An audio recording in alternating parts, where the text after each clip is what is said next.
Magluto ako ng pasta. Para may pambaon ako tomorrow. So, lalagyan ko siya ng ham. Ham yung sangkap natin.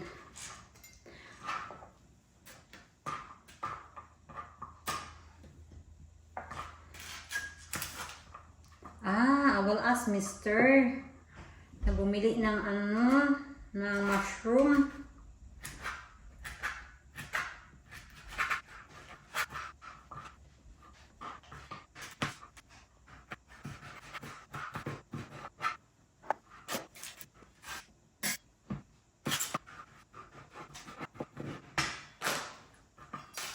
Honey, do you want some of this tomorrow? Do you want some of the pasta tomorrow? Pasta? No?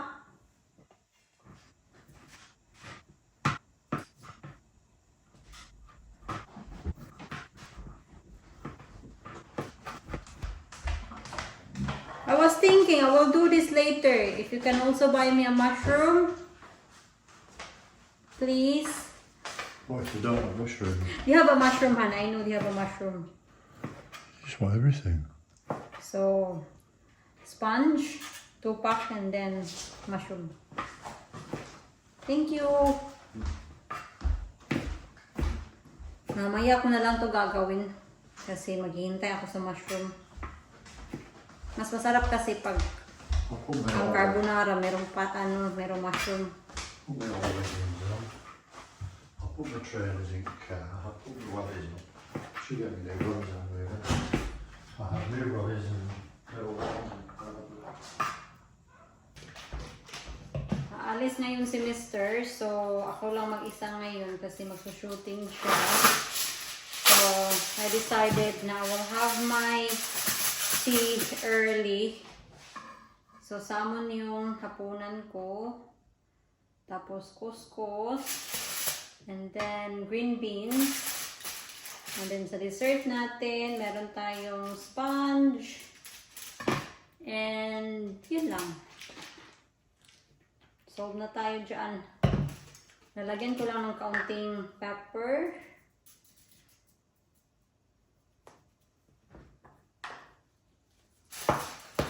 And then, kaunting salt. And then, lemon juice.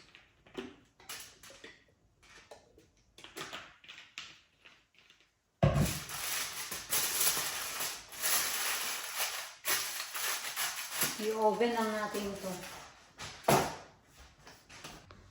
It looks like si Mr. they're not having a good day kasi kakaalis lang ni Mr. And tingnan niyo. Malakas yung ulan. Oh dear. By the way, tapos na pala akong kumain ng aking hapunan. Sa sobrang gutom ko, nakalimutan ko nang mag-video. But it was masarap. So, malakas talaga yung ulan mga loves. Gaya nung uwi ba si Mr. Alam nyo, meron akong ikikwento sa inyo. Yung ex ni Mr. Matagal-tagal na yung hindi nagpaparamdam. Nandito pa yung si nanay or wala pa ba si nanay? Yung last update ko ata sa inyo is nag-text siya kay Mr. na gusto niyang papuntahin or pabisitahin si Mr. sa bagong bahay niya. So, nung Christmas, napansin ko, hindi siya bumati. Normally talaga mga loves, nagsasend yan ng card sa bahay or bumabati yan kay Mr. sa cellphone niya. So, nung Valentine's, nagulat ako kasi merong message galing sa ex niya. Happy Valentine's daw. Ay, naku naman. Akala ko, nananahimik na. Nag-message ulit. Hindi naman ni-replyan ni Mr. Pero ewan sa kanya. Ano ba talaga yung plano niya sa buhay niya? Ewan ko mga loves. I don't think so naman na she's doing any harm. It's probably just wanting to keep in touch with Mr. Pero, ikaw na asawa, tulad ko na medyo silosa, wala na, hindi na pwede. So, ayun, wala. Kahit ilang beses pa yan siya i-ignore ni Mr. Nag-message talaga yan. Hindi ko naman siya pwedeng i-block mga love. Kasi magsususpect talaga yan na ako yung nag-block. Kasi si Mr. talaga ayaw niyang i-block yung babae. Kasi yun na nga yung sabi ni Mr. Naghiwalay sila ng mabuti. And I don't want to do that na i-block ko siya. Kasi baka sugodin ako ba. Hindi naman siguro din yung mga palangga gagawin yun. Kasi of course professional siya na tao. So sobrang unprofessional kung susugudin niya ako dito, no? Sus ako. Dahil lang sa lalaki, susugudin niya ako. Ex pa niya. At siya pa yung nag-decide na humiwalay kay Mr. Bakit babalikan pa niya yung tao? Kung ex na. Tinapon mo na, so wag mo nang kunin ulit. O wag mo nang balikan. Okay? Ito pala yung tray naman na gusto ko. Yan, itong caramel. Dati lang to, 99p. Then tapos naging 1 pound. And then ito na. 1 pound and 10 pence na. Ay, naku mga loves. Mahal bilihin.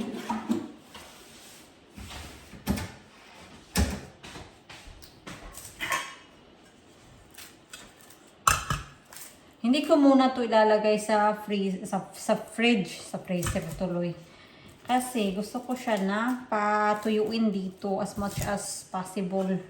Kasi medyo damp pa siya kasi galing yan sa greenhouse. Hindi naman siya yung soft, firm pa din yung onion. Pero yeah, as I said, medyo may basa-basa pa ba. Baka masira to pag nilagay ko siya diretso sa ref. Sayang talaga mga loves ba yung onion natin.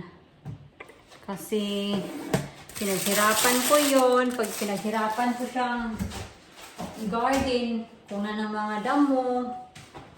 Tapos yun lang yung then yun lang yung resulta. Halos mga bulok yung yung mga onion. Bali next time this year, I need to plant our onion early. Yung talaga ba pag first season na niya. I think yung niya taniman na time is mga, I don't know, but yeah, we just need to follow the instruction properly para hindi na mangyari ulit yung incidente na yan. Dumating na yung in-order ko. Nag-order ako ng fertilizer for our blueberry. Kasi yung blueberry natin mga loves, yung mga tanim natin na pansin ko is, what do you call this? Meron na silang mga buds. Yung paano na sila ba? Magkakaroon na sila ng mga leaves. So, ayaw ko kasi na mangyari sa blueberry ko na maging red siya katulad ng blueberry natin sa greenhouse na sobrang red ng dahon kasi kulang daw yun sa vitamins. Ito yung binili ko. Kailangan natin basahin yung instruction.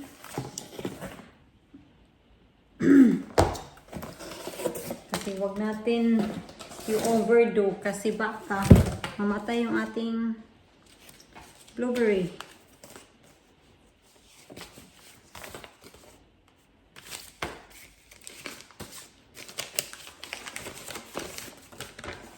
Wala naman. Invoice to. Saan ba yung instruction dito? Application. 1 gram. Kailangan siyang i-dilute sa water.